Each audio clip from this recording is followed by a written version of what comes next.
Welcome back, Palmview Panthers. You know what that means. It's time for another chapter of Percy Jackson and the Lightning Thief. We are going to be on chapter 11 today, which means that once we're finished with this one, we will officially be halfway through the book. This chapter is titled, We Visit the Garden Gnome Emporium. In a way, it's nice to know there are Greek gods out there, because you have somebody to blame when things go wrong. For instance, when you're walking away from a bus that's just been attacked by monster hags and blown up by lightning and it's raining on top of everything else, most people might think that's just really bad luck. When you're a half-blood, you understand that some divine force really is trying to mess up your day. So there we were, Annabeth and Grover and I, walking through the woods along the New Jersey riverbank, the glow of New York City making the night sky yellow behind us, and the smell of the Hudson reeking in our noses. Grover was shivering and braying, his big goat eyes turned slit-pupiled and full of terror. "Three kindly ones, all at once!" I was pretty much in shock myself. The explosion of the bus windows still rang in my ears, but Annabeth kept pulling us along, saying, "Come on, the farther away we get, the better." "All our money was back there," I reminded her. "Our food, our clothes, everything." "Well, maybe if you hadn't decided to jump into the fight." "Well, what did you want me to do? Let you get killed?" "You didn't need to protect me, Percy. I would have been fine." "Oh, sliced like sandwich bread," Grover put in. "But fine." "Oh, shut up, goat boy." Grover brayed mournfully. "Oh, tin cans. A perfectly good bag of tin cans." We sloshed across muddy ground, through nasty, twisted trees that smelled like sour laundry. After a few minutes, Annabeth fell into line next to me. "Look, her voice faltered. "I appreciate you coming back for us, okay? That was really brave." "Well, we're a team, right?" She was silent for a few more steps. "It's just that if you died, well, aside from the fact that it would really suck for you, it would mean the quest was over. This may be my only chance to see the real world." The thunderstorm had finally let up. The city glow faded behind us, leaving us in almost total darkness. I couldn't see anything of Annabeth except a glint of her blonde hair. "You haven't left Camp Half-Blood since you were 7?" I asked her. No, only short field trips. My dad, the history professor, yeah, it didn't work out for me, living at home. I mean, Camp Half-Blood is my home." She was rushing her words out now, as if she were afraid somebody might try to stop her. "Look, at camp you train, and that's all cool and everything, but the real world is where the monsters are. That's where you learn whether you're any good or not." If I didn't know any better, I could have sworn I heard doubt in her voice. "Well, you're pretty good with that knife," I said. "You think so?" "Well, anybody who can piggyback ride a Fury is okay by me." I couldn't really see her, but I thought she might have smiled. "You know," she said, "maybe I should tell you. Something funny. Back on the bus."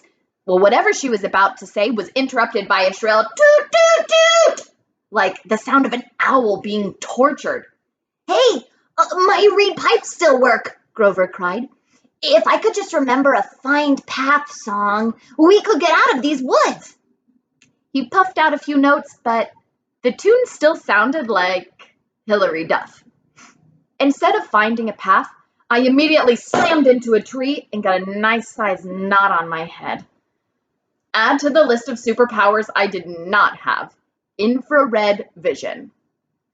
After tripping and cursing and generally feeling miserable for another mile or so, I started to see light up ahead, the colors of a neon sign.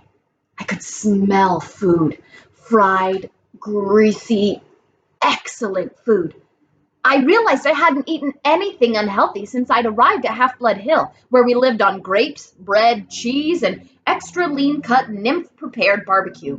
This boy needed a double cheeseburger. We kept walking until I saw a deserted two-lane road through the trees. On the other side was a closed-down gas station, a tattered billboard for a 1990s movie, and one open business, which was the source of the neon light and the good smell. It wasn't a fast food restaurant like I'd hoped. It was one of those weird roadside curio shops that sell lawn flamingos and wooden Native Americans and cement grizzly bears and stuff like that. The main building was a long, low warehouse surrounded by acres of statuary. The neon sign above at the gate was impossible for me to read because if there's anything worse for my dyslexia than regular English, it's red cursive neon English. To me, it looked like Atnia Mescederin Gomen Meporium. What the heck does that say? I asked. I don't know, Annabeth said. She loved reading so much, I'd forgotten that she was dyslexic too. Grover translated. Auntie M's Garden Gnome Emporium. Flanking the entrance, as advertised, were two cement garden gnomes, ugly, bearded little runts, smiling and waving as if they were about to get their picture taken. I crossed the street, following the smell of the hamburgers. Oh, hey, Grover warned. The lights are on inside, Annabeth said. Maybe it's open. A snack bar, I said wistfully. A snack bar, she agreed. Are you two crazy? Grover said. This place is weird. We ignored him.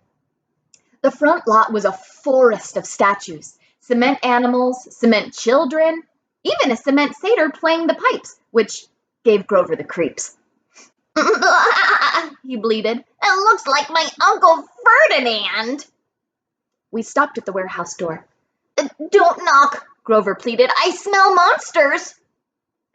Your nose is clogged up from the Furies, Annabeth told him. All I smell is burgers. Aren't you hungry? Ugh, meat, he said scornfully. I'm a vegetarian. You eat cheese enchiladas and aluminum cans, I reminded him. Those are vegetables. Oh, come on, let's leave. These statues are looking at me. Then the door creaked open, and standing in front of us was a tall Middle Eastern woman. Well, I assumed she was Middle Eastern because she wore a long black gown that covered everything but her hands, and her head was completely veiled. Her eyes glinted behind a curtain of black gauze, but that was about all I could make out. Her coffee-colored hands looked old, but well manicured and elegant, so I imagined she was a grandmother who had once been a beautiful lady. Her accent sounded vaguely Middle Eastern, too. She said, Oh, children, it is too late to be out all alone. Where are your parents? They're, Annabeth started to say, we're orphans, I said. Orphans? The woman said. The word sounded alien in her mouth. But, oh my dear, surely not.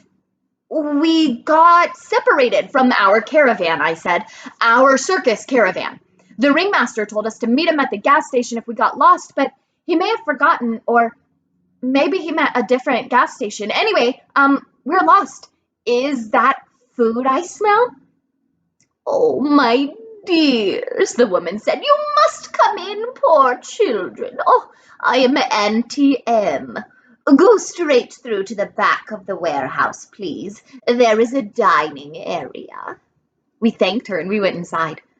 Annabeth muttered to me, A circus caravan? Always have a strategy, right? Your head is full of kelp. The warehouse was filled with more statues. People in all different poses, wearing all different outfits and with different expressions on their faces. I was thinking you'd have to have a pretty huge garden to fit even one of these statues because they were all life-size. But mostly, I was thinking about food.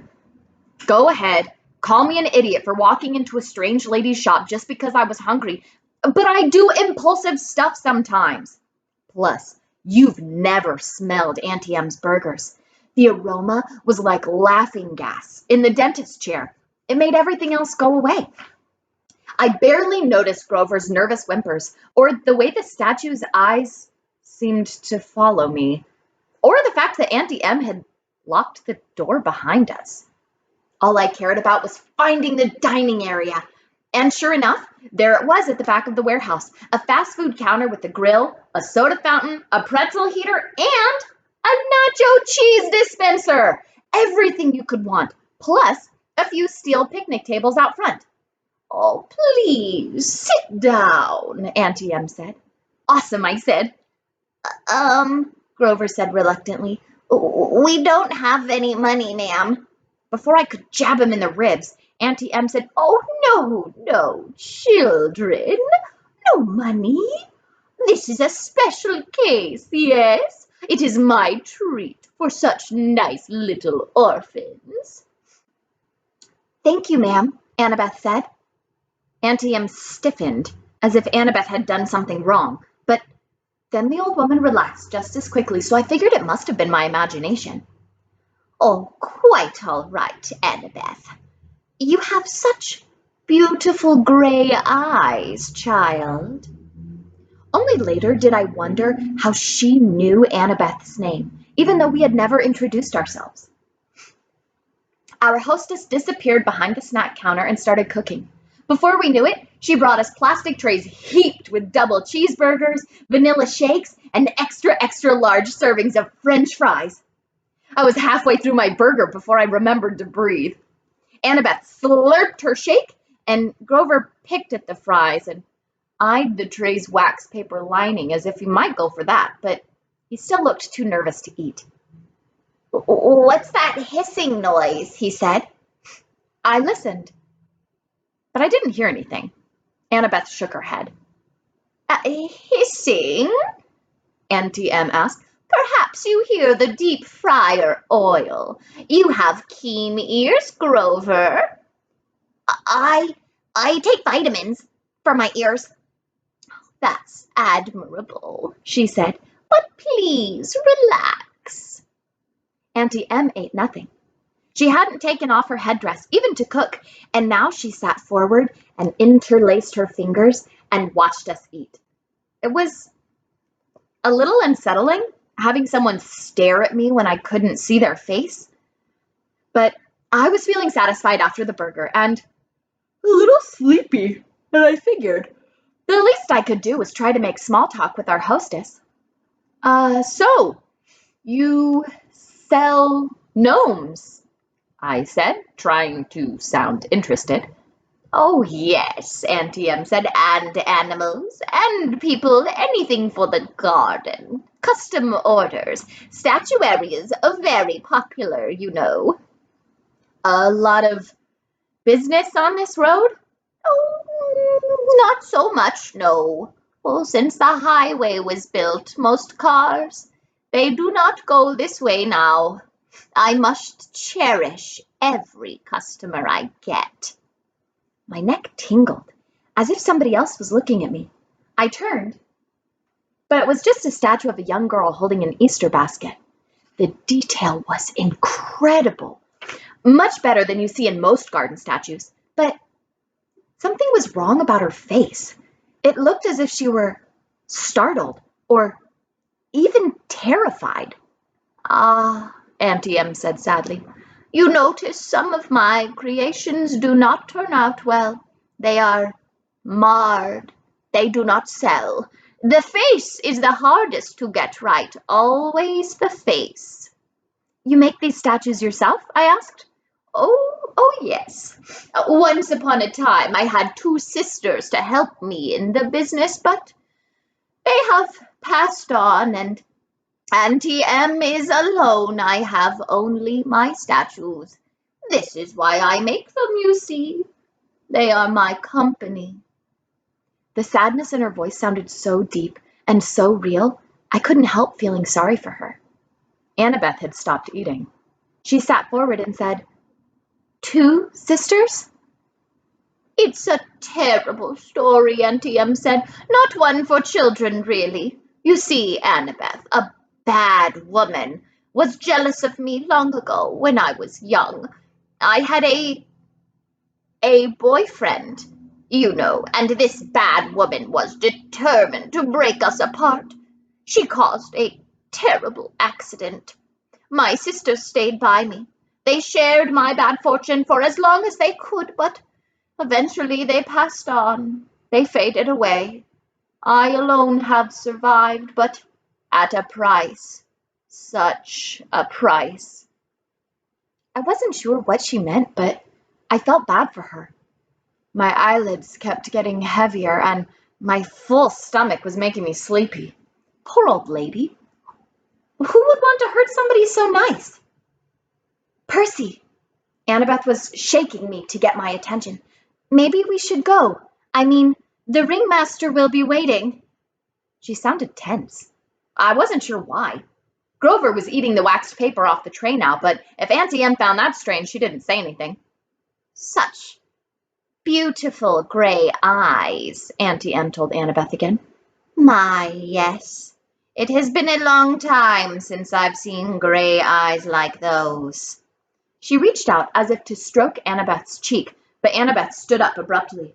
We really should go. Yes. Grover swallowed his waxed paper and he stood up.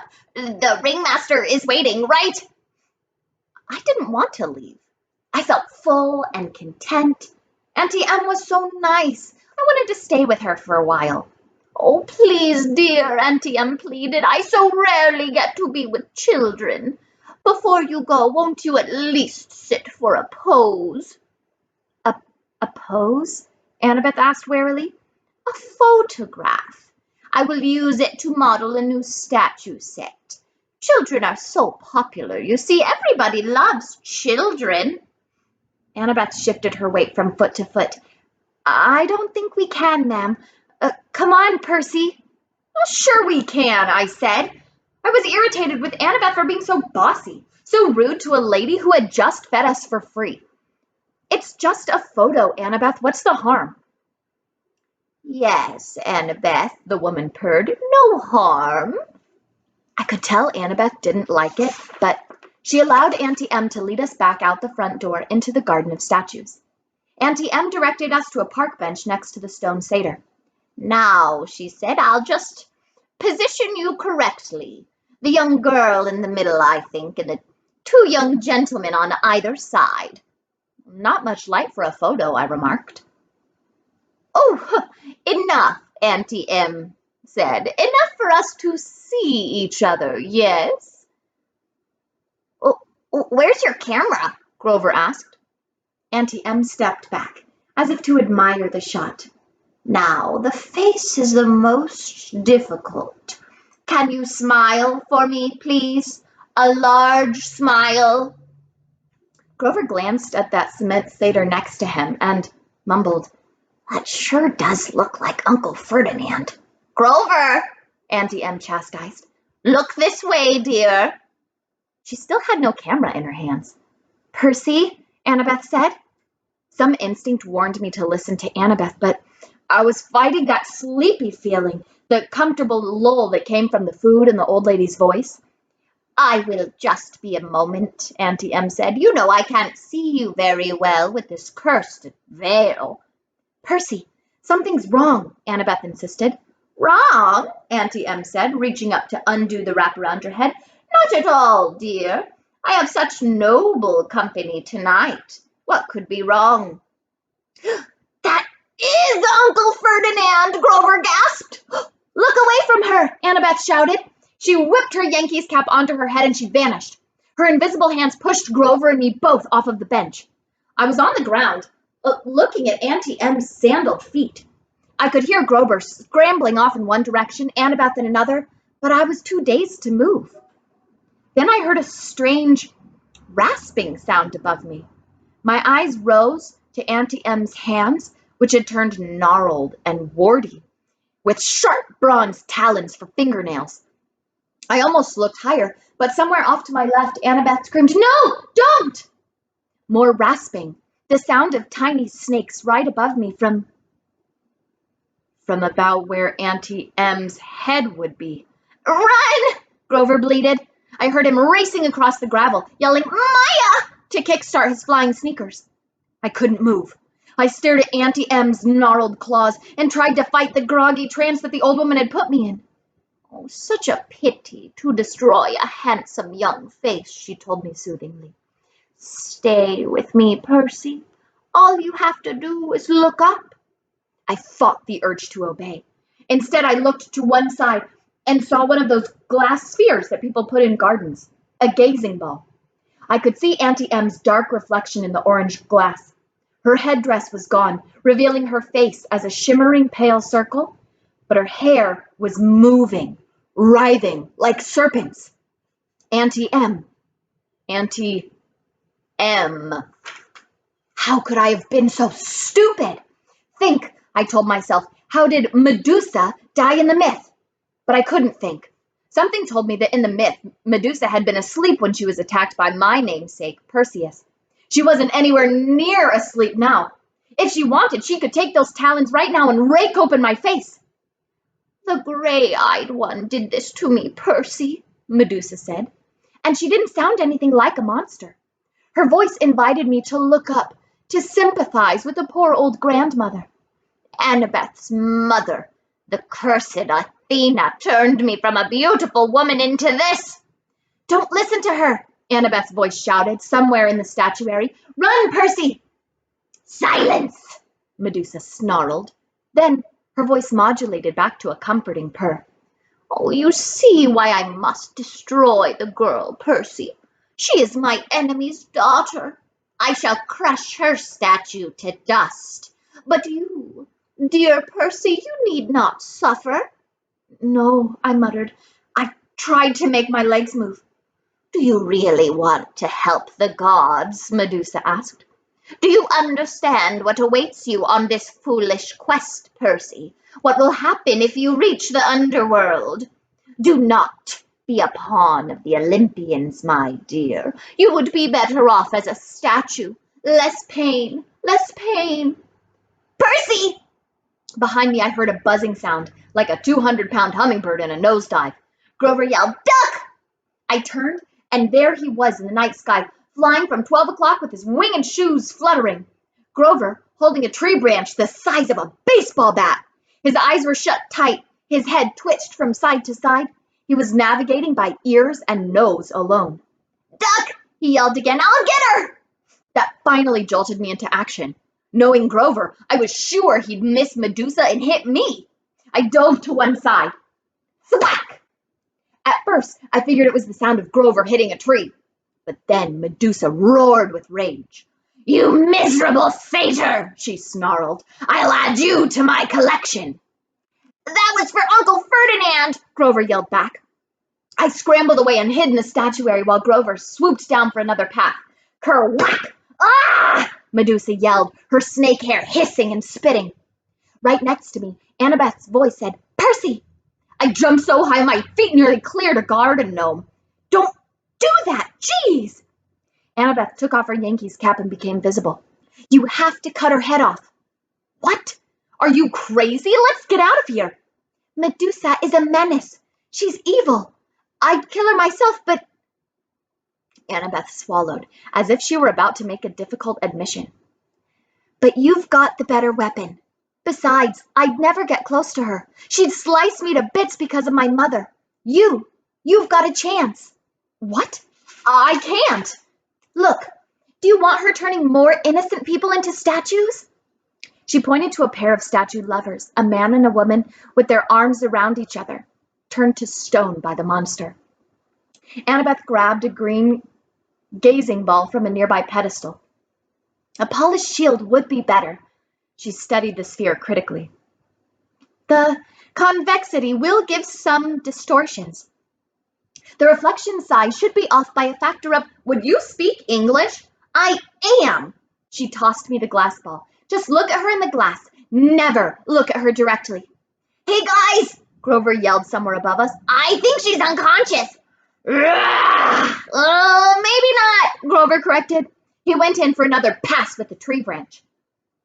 "Hurry," Annabeth told me. "Grover's got a great nose, but he'll eventually crash." I took out my pen and uncapped it. The bronze blade of Riptide elongated in my hands. I followed the hissing and spitting sound of Medusa's hair, I kept my eyes locked on the gazing ball so I would only glimpse Medusa's reflection, not the real thing. Then, in the green-tinted glass, I saw her. Grover was coming in for another turn at bat, but this time he flew a little too low. Medusa grabbed the stick and pulled him off course. He tumbled through the air and crashed into the arms of a stone grizzly bear with a painful "Ugh!" Medusa was about to lunge at him when I yelled, "Hey!"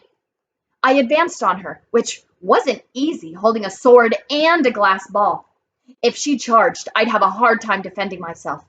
But she let me approach. 20 feet, 10 feet. I could see the reflection of her face now. Surely it wasn't really that ugly. The green swirls of the gazing ball must be distorting it, making it look worse. "You wouldn't harm an old woman, Percy," she crooned. "I know you wouldn't." I hesitated, fascinated by the face I saw reflected in the glass.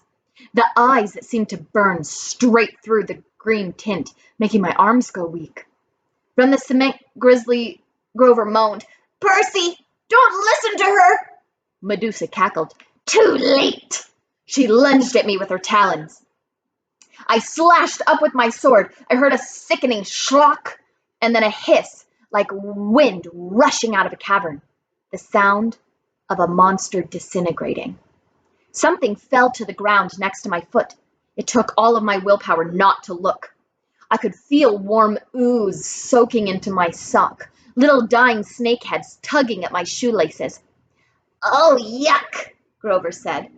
His eyes were still tightly closed, but I guess he could hear the thing gurgling and steaming.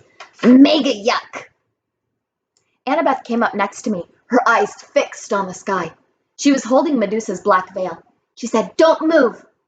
Very, very carefully, without looking down, she knelt and draped the monster's head in black cloth, and then picked it up. It was still dripping green juice. Are you okay?" she asked me, her voice trembling. Yeah, I decided, though I felt like throwing up my double cheeseburger. Why didn't the head just evaporate?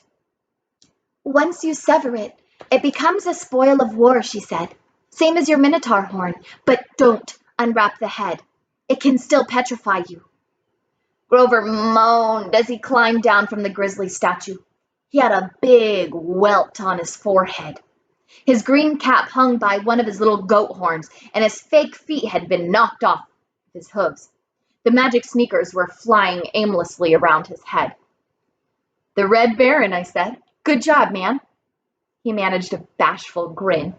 "That really was not fun, though. Well, the hitting her with a stick part, that was fun. But crashing into a concrete bear, not fun." He snatched his shoes out of the air, and I recapped my sword. Together, the three of us stumbled back to the warehouse. We found some old plastic grocery bags behind the snack counter and double-wrapped Medusa's head. We plopped it on the table where we'd eaten dinner and sat around it, too exhausted to speak. Finally, I said, "So, we have Athena to thank for this monster?" Annabeth flashed me an irritated look. Your dad, actually. Don't you remember? Medusa was Poseidon's girlfriend. They decided to meet in my mother's temple. That's why Athena turned her into a monster. Medusa and her two sisters who had helped her get into the temple, they became the three Gorgons. That's why Medusa wanted to slice me up, but wanted to preserve you as a nice statue. She's still sweet on your dad. You probably reminded her of him. My face was burning. "Oh, so now it's my fault we met Medusa." Annabeth straightened. In a bad imitation of my voice, she said, "It's just a photo, Annabeth. What's the harm?" "Oh, forget it," I said. "You're impossible." "Well, you're insufferable. Hey!" Grover interrupted. "You two are giving me a migraine, and satyrs don't even get migraines. What are we going to do with the head?" I stared at the thing. One little snake was hanging out of a hole in the plastic. The words printed on the side of the bag said, "We appreciate your business." I was angry, not just with Annabeth or her mom, but with all the gods for this whole quest, for getting us blown off the road and in two major fights the very first day out from camp. At this rate, we'd never make it to LA alive, much less before the summer solstice. What had Medusa said? Don't be a pawn of the Olympians, my dear. You'd be better off as a statue. I got up. I'll be back. Percy, Annabeth called after me. What are you? I searched through the back of the warehouse until I found Medusa's office. Her account book showed her 6 most recent sales, all shipments to the underworld to decorate Hades and Persephone's garden. According to one freight bill, the underworld's billing address was DOA Recording Studios, West Hollywood, California. I folded up that bill and I stuffed it in my pocket. In the cash register, I found $20, a few golden drachmas, and some packing slips for Hermes Overnight Express, each with a little leather bag attached for coins. I rummaged around the rest of the office until I found the right-sized box. I went back to the picnic table, packed up Medusa's head, and filled out a delivery slip. The Gods, Mount Olympus, 600th floor, Empire State Building, New York, New York. With best wishes, Percy Jackson. They're not gonna like that, Grover warned. They'll think you're being impertinent. I poured some golden drachmas into the pouch. As soon as I closed it, there was a sound like a cash register. The package floated off the table and disappeared with a pop. I am impertinent, I said. I looked at Annabeth, daring her to criticize me. She didn't. She seemed resigned to the fact that I had a major talent for ticking off the gods. Come on, she said. We need a new plan. And that is it for chapter 11.